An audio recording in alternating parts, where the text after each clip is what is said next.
திராவிட முன்னேற்றக் கழகத்தை களங்கப்படுத்த பாரதிய ஜனதா கட்சி செய்யும் அரசியல் தமிழ்நாட்டிலேயும் எடுபடாது, அகில இந்திய அளவிலேயும் எடுபடாது. பாரதிய ஜனதாவினுடைய அரசினுடைய சர்வாதிகார பிடியிலே இருந்து இந்தியாவை மீட்க வேண்டும், நாட்டை விடுவிக்க வேண்டும் என்பதற்காக அகில இந்திய அளவிலே அணி திரட்டுவதிலே முக்கிய பங்கு இன்றைக்கு வைத்துக் கொண்டிருக்கிற திராவிட முன்னேற்றக் கழகத்தை தேர்தல் களத்திலே களங்கப்படுத்தி அரசியல் ஆதாயம் பெற்றுவிடலாம் என்று பாரதிய ஜனதா கட்சி இன்றைக்கு ஒரு தப்பு கணக்கு போட்டுக் கொண்டிருக்கிறது. அதற்கு துணையாக அதிமுகவும் இன்றைக்கு துதிபாடிக் கொண்டிருக்கிறது. ஒன்றை மட்டும் சொல்லுகிறோம், முன்பெல்லாம் என்ன செய்தார்கள் என்றால் வருமான வரித்துறை, சிபிஐ, அமலாக்கத்துறை போன்றவற்றை வைத்து ஒன்றிய அரசுடைய விசாரணை அமைப்புகளை அரிசியாக களமிறக்கிவிட்ட பாரதிய ஜனதா கட்சியினுடைய அரசு இன்றைக்கு தமிழ்நாட்டிலே திராவிட முன்னேற்றக் கழக அரசை களங்கப்படுத்த வேண்டும் என்கின்ற நோக்கத்தோடு இப்பொழுது என்சிபியை களத்திலே இறக்கிவிட்டிருக்கிறது. ஆனால் தமிழ்நாட்டிலே திராவிட முன்னேற்றக் கழக அரசு பொறுப்பேற்றதும் போதைப்பொருள் தடுப்பில் மேற்கொண்ட நடவடிக்கைகளை நீதிமன்றமும் பாராட்டியிருக்கிறது, எல்லோரும் பாராட்டியிருக்கிறார்கள். ஆனால் இன்றைக்கு திராவிட முன்னேற்றக் கழகத்தை என்சிபியை வைத்துக் கொண்டு மிரட்டி பார்க்கலாம் என்று எண்ணி பார்க்கிறார்கள். அதிலும் குறிப்பாக ஒரு விசாரணை அமைப்பினுடைய என்சிபியுடைய விசாரணை அமைப்பினுடைய துணை இயக்குநர் ஞானேஸ்வர் சிங் டெல்லியில் பத்திரிகையாளர்களை சந்திக்கிறார். ஒரு விசாரணை அமைப்பினுடைய ஒரு துணை இயக்குநர் இன்றைக்கு பத்திரிகையாளர்களை சந்திக்கின்றார். அதில் என்னவென்று சொன்னால், அந்த புலன் விசாரணை அமைப்பு முழுமையாக்கப்படவில்லை. முழுமையாக்கப்பட்ட பிறகு அவர் சந்திக்க வேண்டும். ஆனால் அதற்கு முன்னரே திராவிட முன்னேற்றக் கழகத்தை கொச்சைப்படுத்தி விட வேண்டும், அசிங்கப்படுத்தி விட வேண்டும் என்பதற்காக பத்திரிகையாளர்கள் சந்திப்பை வைத்துக் கொண்டு அதன் மூலமாக ஏதாவது அரசியல் ஆதாயம் அடைய முடியுமா என்று ஒரு தப்பு கணக்கை அவர்கள் போட்டுக் கொண்டிருக்கிறார்கள். தமிழ்நாடு மக்கள் என்றைக்கும் அதை மறந்துவிட மாட்டார்கள். ஏனென்று சொன்னால், இன்றைக்கு தமிழ்நாட்டு அரசியலிலே குட்காவை அமைச்சர்களே வைத்து குட்கா வியாபாரிகளுக்கு துணையாக இருந்தது அண்ணா திராவிட முன்னேற்ற கழகத்துடைய ஆட்சியிலே என்பது நாடறிந்த உண்மை. இன்றைக்கு நீதிமன்றத்திலே நாங்கள் போராடி அந்த அமைச்சர் மீதும் தொடர்புடைய அதிகாரிகள் மீதும் இன்றைக்கு சிபிஐ விசாரணை நடவடிக்கை மேற்கொண்டிருக்கின்றோம். இதெல்லாம் ஆட்சியாளர்களே துணையாக இருந்தார்கள். இன்னொன்னும் சொல்ல போனோம் என்று சொன்னால், முன்னாள் அமைச்சர் விஜயபாஸ்கருடைய வீட்டில் இருந்து ஒரு பேப்பர் எடுக்கப்படுகிறது. அதில் 85 கோடி ரூபாய் எந்தெந்த அமைச்சர்களுக்கு தரப்பட்டன என்கின்ற விவரங்கள் இருக்கின்றன. ஆனால் அதிலேயும் இன்றைக்கும் வருமான வரித்துறையோ அமலாக்கத்துறையோ யாரும் எந்த விதமான நடவடிக்கையும் எடுத்ததாக கிடையாது. எனவே இன்றைக்கு எந்த வகையிலாவது பாரதிய ஜனதா கட்சியை தாங்கி பிடிக்கலாம் என்று ஒன்றிய அரசுடைய புலன் விசாரணை அமைப்புகள் துடித்துக் கொண்டிருக்கின்றன. அவர்களுக்கு நாங்கள் ஒன்று சொல்லிக்கொள்ள கடமைப்பட்டிருக்கின்றோம். ஜாபர் சாதிக் மீது நீங்கள் பிப்ரவரி 15ஆம் தேதி அன்றைக்கு லுக் அவுட் நோட்டீஸ் பிறப்பித்திருக்கிறோம் என்கிறீர்கள். அவரை தேடப்படும் குற்றவாளி என்று அறிவிப்பதாக சொல்லியிருக்கிறீர்கள். பிப்ரவரி 21ஆம் தேதி அவர் மங்கை என்கின்ற படத்தினுடைய வெளியீட்டு விழாவிலே இங்கே கலந்து கொண்டிருக்கின்றார். அப்பொழுது உங்களுடைய என்சிபி எங்கே போடுவது? இன்னும் சொல்ல போடுமையானால் 2013 அவர் மீது ஒரு வழக்கு வந்தது. அன்றைக்கு அண்ணா திராவிட முன்னேற்ற கழகம் தான் ஆட்சியிலே இருந்தது. ஒழுங்காக அந்த வழக்கையும் நடத்தவில்லை. ஆனால் அன்றைக்கு ஜாபர் சாதிக்காக வழக்கை நடத்தியவர் பால் கனகராஜ் என்கின்ற பாரதிய ஜனதா கட்சியினுடைய வழக்கறிஞர்களுடைய தலைவர். எனவே ஜாபர் சாதிக்கை அன்றைக்கு காப்பாற்றியது இன்றைக்கு பேசிக் கொண்டிருக்கிற எடப்பாடி பழனிசாமியுடைய அதிமுக ஆட்சியிலேதான் அது நடந்ததே தவிர வேறு எதுவும் கிடையாது. இது எங்களுடைய இயக்கத்திலே 2 கோடி பேருக்கு மேல் உறுப்பினர் இருக்கிறார்கள். வருகின்றவர்களை எல்லாரையும் சோதித்து பார்த்து நாங்கள் யாரையும் சேர்க்க முடியாது. ஆனால் அதே நேரத்தில் அவர்கள் தவறு செய்திருக்கிறார்கள் என்று தெரிந்தால் உடனடியாக அவர்கள் மீது நடவடிக்கை எடுக்கப்படுகிறது. ஜாபர் சாதிக்கு போன்றவர்கள் கட்சியை விட்டு நீக்கப்பட்டிருக்கிறார்கள். இந்த போதைப்பொருள் நடமாட்டத்துக்கு முக்கிய காரணமாக அமைந்திருப்பது எந்த மாநிலம் என்று சொன்னால் குஜராத் மாநிலத்துடைய முந்திரா துறைமுகம் தான். அந்த முந்திரா துறைமுகத்திலே 21,000 கிலோவும் கடத்தப்பட்டது, 9,000 கிலோவும் கடத்தப்பட்டிருக்கிறது. இப்படி பல்வேறு அது பாகிஸ்தான் அமைப்புகளோடு எல்லாம் கடத்தப்பட்டிருக்கின்றன. இப்படி உத்தரப்பிரதேசத்திலும் குஜராத்திலும் மகாராஷ்டிராவிலும் தான் அதிகமான வழக்குகள் இன்றைக்கு போடப்பட்டிருக்கின்றன. எனவே இன்றைக்கு தமிழ்நாட்டின் மீது என தேர்தல் வருகின்ற பொழுது ஏதாவது ஒரு பொய்யான குற்றச்சாட்டை திராவிட முன்னேற்ற கழகத்தின் மீது சுமத்திவிட முடியாதா என்று பகல் கனவு கண்டு கொண்டிருக்கிற இன்றைய ஒன்றிய அரசு அவர்களுக்கு ஒன்றை மட்டும் சொல்லிக் கொள்கிறோம், தமிழக மக்கள் ஏமாளிகள் அல்ல. அவர்களுக்கு தெரியும், திராவிட முன்னேற்ற கழகம் என்றைக்குமே சட்டவிரோத நடவடிக்கைகளில் ஈடுபடாது. அதற்கு துணை போகின்றவர்கள் யாரையும் நாங்கள் வைத்துக் கொள்ள மாட்டோம் என்பதையும் இங்கே உறுதிபட கூறிக்கொள்கின்றேன். எனவே எங்கள் மீது பழிபோட நினைக்கின்றவர்களுக்கு ஒன்றை மட்டும் சொல்கிறோம், இதற்கெல்லாம் நீங்கள் தான் பொறுப்பாளிகளை தவிர உங்கள் ஆட்சியிலே தான் என்சிபி தான் இதற்கான முழு பொறுப்பு. ஆனால் அந்த என்சிபி இன்றைக்கு என்ன சொல்லுகிறது? இங்கே தமிழ்நாட்டில் இன்றைக்கு ஏதாவது பிடித்தார்களா? ஜாதிக்கு பற்றி சொல்லுகிற பொழுது அது டெல்லியிலேயும் வேறு மாநிலத்திலேயும் தான் அது பிடிக்கப்பட்டதே தவிர தமிழ்நாட்டிலே கிடையாது. எனவே தமிழ்நாட்டை பொறுத்த வரைக்கும் நாங்கள் போதைப்பொருள் நடமாட்டத்தை முழுக்க தடுத்து வைத்திருக்கின்றோம்.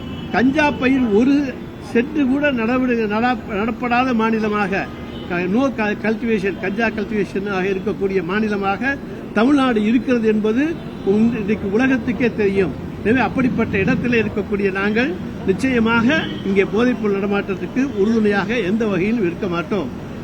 அதே போல இன்றைக்கு தமிழ்நாட்டை அவமதிக்கும் செயலாக தமிழ்நாடு போதைப்பொருள் தலைநகரமாக மாறியிருக்கிறது என்று கூறி தமிழ்நாட்டையும் தமிழக மக்களையும் அவமதிக்க வேண்டும் என்பதற்காகவே அந்த பொய் பிரச்சாரத்திலே இன்றைக்கு ஈடுபட்டுக் கொண்டிருக்கிறார்கள். தமிழ்நாட்டை போன்ற வளர்ச்சியை எங்களுக்கு ஏன் ஏற்படுத்தவில்லை என்கிற கேள்வியை ஒன்றிய பாஜக அரசை நோக்கியும் பாஜக மாநில அரசுகளை நோக்கியும் வட இந்திய மக்கள் கேட்டுக் கொண்டிருக்கிறார்கள். எனவே தமிழ்நாட்டை போதைப்பொருள் சிலைக்கு மாநிலம் போல சித்தரித்தால்தான் தமிழ்நாட்டினுடைய வளர்ச்சி வட இந்தியாவில் பேசுபொருள் ஆகாது என்பதால் தான் பாஜகவினர் பொய் பிரச்சாரத்தில் ஈடுபட்டு வருகிறார்கள். இன்றைக்கு சொல்லப்போனால் பலர் இன்றைக்கு பாஜகவில் இருக்கக்கூடியவர்கள் இன்றைக்கு போதைப்பொருள் கடத்தலிலே அவர்கள் ஈடுபட்டுக் கொண்டுதான் இருக்கிறார்கள். அவர்களெல்லாம் பாஜகவில் சேர்ந்தவுடன் புனிதர்களாக மாறிவிட்டார்கள். ஜாபர் சாதிக்கோட கைது அரசியல் நடவடிக்கையா, இல்லைன்னா தேர்தல் நேரத்தில் கைது செய்யப்பட்டது அரசியல் நடவடிக்கையா? அதாவது கைது தேர்தல் நேரத்தில் நடந்தது எல்லாமே திராவிட முன்னேற்ற கழகத்தில், ஏன்னா இது முன்னாலே நடந்த ஒரு சம்பவம். எனவே தேர்தல் நேரத்திலே அதை கொண்டு வந்து திமுக மீது பழி போடலாம் என்று தப்பு கணக்கு போட்டார்கள். உடனடியாக நாங்கள் அவரை இயக்கத்தை விட்டு நீக்கிவிட்டோம். அவருக்கும் எங்களுக்கும் எந்த விதமான தொடர்பும் கிடையாது. அந்த தொடர்புகள் எல்லாம் உள்ளவர்கள் அதிமுகவிலேயும் பாஜகவிலேயும் தான் இருக்கிறாங்க. அதை நன்றாக நீங்கள் தெரிந்து கொள்ளுங்கள். இந்திய தேர்தல் ஆணையர்ல ஒருத்தர் வந்து நேற்று இரவு இதுக்கு நம்ம இந்த சப்ஜெக்ட் பேசுங்க. ஜாபர் சாதிக்குடைய பாக்கெட்ல இருந்து கிட்டத்தட்ட 3 கார்டு எடுத்துட்டாங்க, ஐடி கார்டு எடுத்துட்டாங்க. டிஎம்கே உடைய உறுப்பினர் அட்டை, அதே போல எஸ்பிசி உடைய ஒரு நிர்வாகியோட விசிட்டிங் கார்டு எடுத்திருக்காங்க. இல்லங்க, திமுக உறுப்பினராக சேர்ந்தாருங்கிறது சொல்றீங்க. நாங்க தான் நீக்கிட்டோமே. உடனடியாக எங்களுடைய கவனத்துக்கு கொண்டு வரப்பட்டவுடன் அவர் கட்சியினுடைய அடிப்படை உறுப்பினரிலிருந்து நீக்கப்பட்டார். சஸ்பெண்ட் செய்யப்படவில்லை, நீக்கப்பட்டார். சார், அவர் திமுகவில் பல்வேறு முக்கிய பொறுப்புகள் இருந்தவங்க சந்திச்சிருக்காரு. அதுக்கு பிறகுதான் இப்ப கண்டுபிடிச்ச பிறகுதான் நீக்கிருக்கோம். அவர் மேல அவருக்கு எங்க அதான் அந்த டயத்துல அவர் மீது எந்த விதமான குற்றச்சாட்டுகளும் கிடையாது.